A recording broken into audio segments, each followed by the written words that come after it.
এই যে পিঙ্কি দি এখন এখানে ভোলা মাছের নুন হলুদ মাখাচ্ছে। আজকে আমাদের পিঙ্কি দি বাড়ি সবাই মিলে একসাথে কিন্তু আমরা পিকনিক করছি, ছোটখাটো পিকনিক বলতে পারো বর্ষায়। এই যে এখন হচ্ছে ভোলা মাছ আর কি ভাজা হবে, ফ্রাই হবে, চিকেন পকোড়া হবে, চিকেন তান্দুরি হবে, চিকেন কষা আর ডিম ফ্রাই হবে। ডিম ফ্রাই করতে হবে না, ডিমটা হচ্ছে পকোড়ায় দিয়ে দিও। আচ্ছা, পোচ পোচ করতে হবে না। তো এই যে আমাদের এখন মাখানো হবে, এই যে আমাদের এখন মাখানো হচ্ছে ভোলা মাছটা। 1 মিনিট।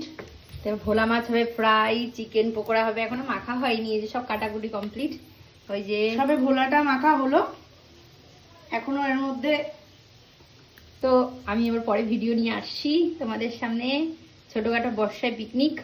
একটু কম আছে, আবার শুরু হবে বৃষ্টিটা, তো জাস্ট জমে যাবে আজকে।